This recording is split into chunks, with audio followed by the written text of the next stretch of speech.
Howdy Space Cadets, and welcome back to Mission Control. My name is Justin Sines, your lead instructor for the week as we explore Mars, the fourth planet from the Sun, and our neighbor here on Earth. Your mission, if you choose to accept, is to build and test your very own Mars rover. Just as NASA scientists had to test how well their rover would travel over Mars, your job is to test and build a rover and see how it's going to travel over the different surfaces in and around your house. So, let's get started. For this experiment, you will need cardboard, glue, rubber bands, paper clips, pencils, 2, a writing utensil, scissors, with the parent's permission, tape, a piece of paper, and a ruler. So let's get started. To get started, we're going to take a piece of cardboard paper. Now mine, I do not have a straight edge, and it's okay if you don't. We're going to make our straight edge.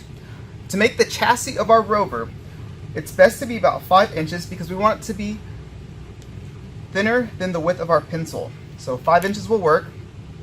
So what we're going to do is we're going to mark off 5 inches on our perpendicular side that's perfectly even. We're going to take that ruler, keeping it perfectly perpendicular. We're going to draw a line about 12 inches.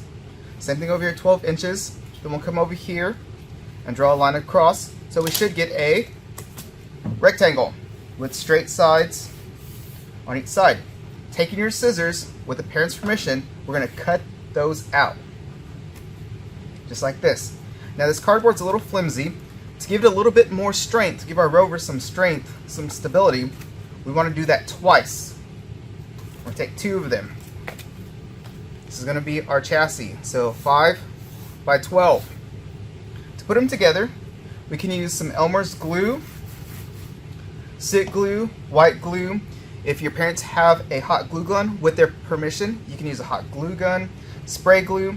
But using our stick glue or Elmer's glue, we want to put them together and then put a heavy book or some weight on it and let them dry for a few hours. Once they have dried, now they're a little bit stronger, we need to make a window on one end. To make that window, we're going to take our ruler, and I just guessed at 1 inch across. 1 inch across, and I kind of cut out this window here. And that's how we make our chassis. So at any point, you can go back in this video, rewind it, play back. That's how we make our chassis. So let's talk a little bit about how we make our wheels. We're going to take a piece of cardboard, and looking around your house, find something that is circle. Maybe it's a lid, a glass. I found a lid from a snack jar. Taking our writing utensil, we're going to trace around it, and we'll get a perfect circle. Using our scissors, again with parents' permission, we want to cut it out. And we're going to do this 4 times. We'll get 4 wheels. Now to find the center of our wheel, we can guess, but it would be better if we knew the exact center.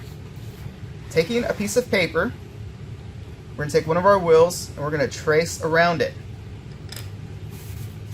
From there, we'll get an outline of our wheel. Using our scissors, we will cut it out, and we should have a perfect circle. From there, what we're going to want to do is we're going to want to fold that circle in half, then in a quarter, and we're going to snip off that little edge there. So now our circle, we know the center of where it's at. We're going to take it, put it on our tire, mark a circle, and now we know the center of each of our tires. Again, doing that 4 times. Taking a pencil or a pen, you're going to push it through there and you're going to actually make a hole. This is where your pencils will go through.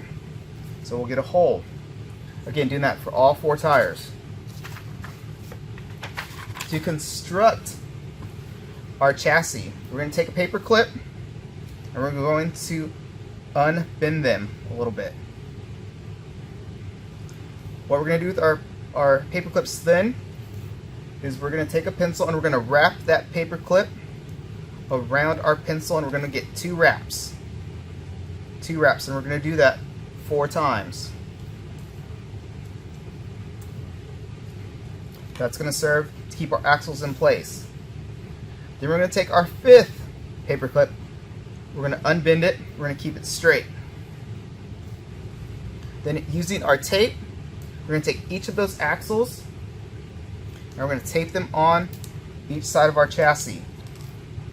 Then we're going to take our paper clip here, and we're going to bend it into an L, and we're going to insert it into our chassis on the end that's complete. Take a piece of tape, just so we can keep it kind of in there. Now we're going to take our pencils. Taking a tire, we're going to insert the tire on the pencil side first. We do not want to go through the eraser because the eraser side is a little bit larger diameter than our pencil, and our tires will not fit on as snug. And we're going to insert it into our wheelbase here. Then we'll do the same on the other side. Taking another pencil. Pencil side first, all the way to the eraser. Insert it in to our wheelbase. Now we have the body of our Rover. So what we're going to do now is we're going to make the motor. The motor is going to be a series of rubber bands stringed together. To do that, we're going to take one of our rubber bands. Depending on your rubber bands, depends how many you will need. So we're going to take it, we're going to fish it through that paper clip, and we're going to loop it within itself. And that's going to be one. Then we're going to do it again. So we'll get, if I can get it, there we go. We will get 2, 3, and mine will need 4 of these rubber bands. And that's how we make our Mars rover. Test time! Now that we have built our rover, it's time to test it. Just as the Mars rover has a limited power supply based on its solar battery, our rover too has a limited supply of power based on our rubber band. To power our rubber band up, our rover up, we're going to take the rubber band and place it on the back axle, and we're going to wind it up around itself. Now for science, it is important that all our experiments are consistent. So we want to wrap our pencil the same way every time. For me, I'm going to use the second knot in my rubber band string, and once it gets to that window, I'm going to stop. When we go to test, we want to have a starting point, and we use the starting point every time. We're going to set it down and let go of that pencil. Our rover will move forward, and when it stops, we want to measure from the starting point to the front of those tires. We can use a measuring tape, but if a measuring tape is not available, we can use our feet and do a toe-to-toe method. This will be our own unit of measure, and we can use this for every experiment, every run. So your hypothesis for this week is which surface of your house in or around will work the best and will go the furthest with your rover. So a hypothesis is just our best guess of what we think our experiments are going to do. So make sure you come back to the campsite and report all your data to our Google form. So until next week, we will see you here for a new assignment. This is Justin Signs signing off.